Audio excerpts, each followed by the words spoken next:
Have you ever worried after seeing your baby spit up right after feeding? Reflux is one of the most common situations in the first months of life, but it often leaves parents feeling unsure, wondering if it's normal or a sign of something more serious. The good news is that in most cases, reflux is physiological, meaning it's part of the baby's natural development and usually improves on its own over time. But there are situations where reflux can be stronger, make the baby uncomfortable, and sometimes require special care. In today's video, we're going to explain the real causes of reflux in babies and show you what you can do to ease the symptoms and help your little one feel better. You'll learn when reflux is just temporary and when it could be a warning sign that it's time to call the doctor and pay attention. By the end of the video, you'll discover a very common mistake many parents make without realizing it, and it can actually make your baby's reflux worse. But before we start, don't forget to subscribe to the channel, hit the like button, and turn on the notification bell so you don't miss any important tips about your baby's health and well-being. Ready? Let's start by understanding what reflux is and why it happens in the first months of life. Reflux in babies happens when milk flows back up from the stomach into the esophagus, sometimes even reaching the mouth. This happens because the baby's digestive system is still developing, and the muscle that should keep food in the stomach, called the lower esophageal sphincter, is still immature. That's why it's common for babies to spit up after feeding. This spit up is usually small, painless, and considered normal in the first months of life. In fact, studies show that up to 2/3 of babies have reflux episodes in their first 6 months. However, there's an important difference between physiological reflux, which is expected, and gastroesophageal reflux disease, GERD, which happens when reflux episodes are frequent, cause pain, make it hard for the baby to gain weight, or lead to constant discomfort. In short, if the baby is gaining weight, feeding well, and not showing signs of distress, the reflux is likely just physiological and will usually improve on its own around 12 to 18 months. On the other hand, if there are symptoms like excessive crying, irritability after feeding, refusing to eat, or weight loss, it's important to see a doctor.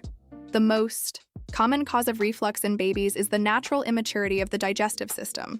The muscle that closes the passage between the esophagus and the stomach, called the lower esophageal sphincter, doesn't work very well in the first months of life. This means that after feeding, milk can easily flow back into the esophagus, especially when the baby is lying down. This process is considered normal, since the baby's body is still developing and needs time to mature. In most cases, reflux improves a lot as the baby grows. Usually, between 6 and 12 months, the digestive system becomes stronger, and spit up episodes decrease naturally. In many cases, they disappear completely by 18 months. Although it's common and temporary, it's important to watch the baby's behavior. If the baby is calm, gaining weight, and feeding well, reflux is not a reason to worry. But if there are signs of pain, constant irritability, or feeding difficulties, it's best to talk to the pediatrician to rule out other causes. In short, digestive system immaturity is a natural and expected phase, but it needs attention to make sure the baby is developing in a healthy way. One of the reasons reflux can get worse in babies is the position they're placed in after feeding. When the baby is laid down right after eating, milk can more easily flow back from the stomach into the esophagus. This happens because gravity isn't helping digestion, and the stomach is still full. That's why experts recommend keeping the baby upright or slightly inclined for at least 20 to 30 minutes after each feeding. This simple habit helps milk follow the natural path of digestion and reduces spit-up episodes. It's also important to avoid sudden movements, like too much bouncing or playing right after feeding. These actions can increase pressure in the stomach and make reflux worse. When it's time to sleep, babies should always sleep on their back in a safe crib, but not immediately after feeding. If possible, wait a bit before laying them down, always with supervision. Small changes in routine, like adjusting the baby's position after feeding, can make a big difference in comfort and help reduce reflux symptoms a lot.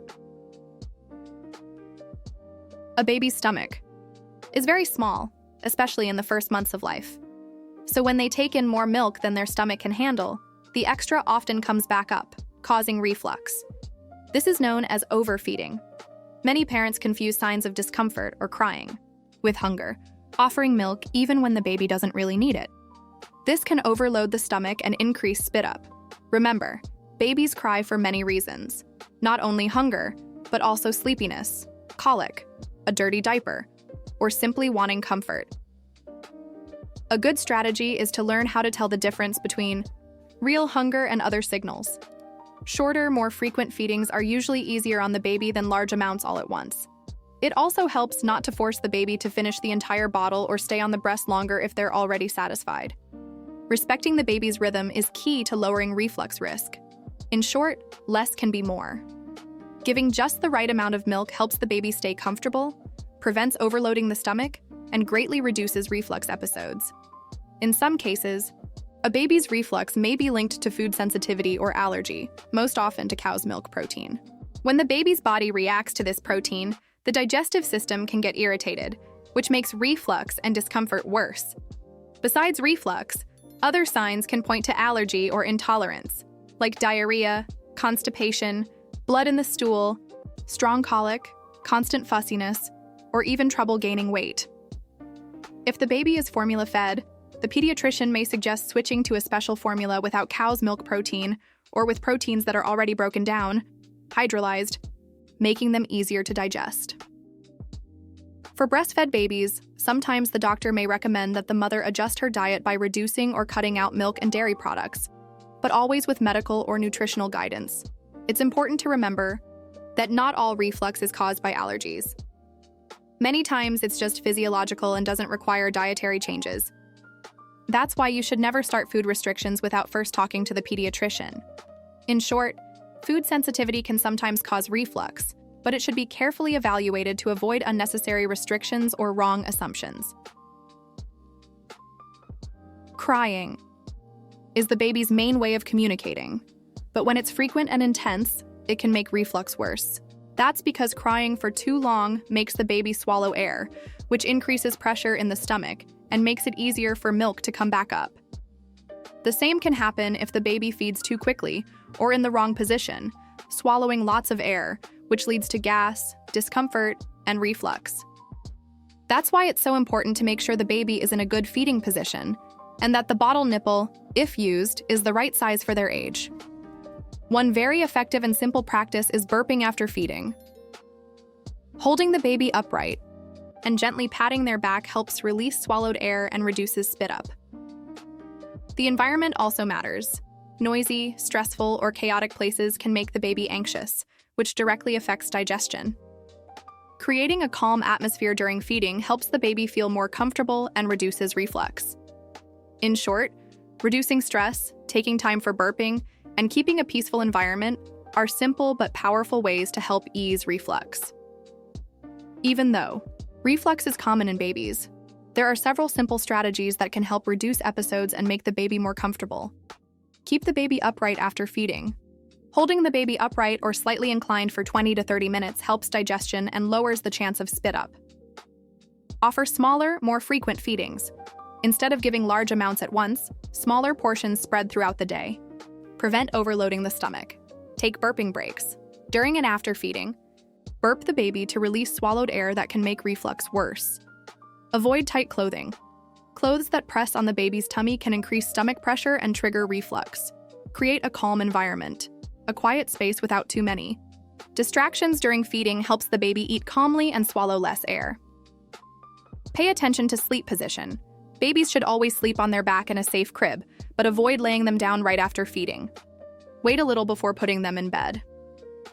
These tips don't cure reflux, but they reduce symptoms and make daily life much easier for both the baby and the parents. Baby reflux is so common that over time many myths and beliefs have appeared, often confusing parents. Let's clear up some of the biggest ones. All reflux is a disease. Not true. In most cases, it's just physiological reflux, which is normal and usually goes away on its own. The baby needs medicine. Most babies don't need medication. Treatment is only necessary if reflux causes strong pain, weight loss, or other serious problems, and always under medical guidance. Reflux is always caused by food allergy. While allergies can play a role, the main cause is the immaturity of the digestive system. Not all reflux cases are food-related. If the baby spits up, it means they aren't feeding well. Not true. Many babies spit up and still grow normally, Gaining weight as expected. Reflux is always dangerous. Physiological reflux is not dangerous in most. Now I want to hear from you. Reflux is something that worries many parents, but every family finds their own way to deal with it. Has your baby ever had reflux? What did you do to ease the symptoms and make your little one more comfortable?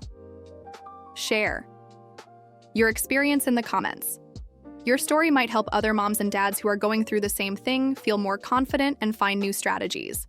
And don't forget, sharing experiences is one of the best ways to learn together. We've reached the end of our video about the real causes of reflux in babies and how to avoid it. As we saw, in most cases, reflux is normal, caused by the immaturity of the digestive system, and it usually gets better with time. Small changes in routine, like keeping the baby upright after feeding, avoiding overfeeding, and creating a calm environment, can already make a big difference.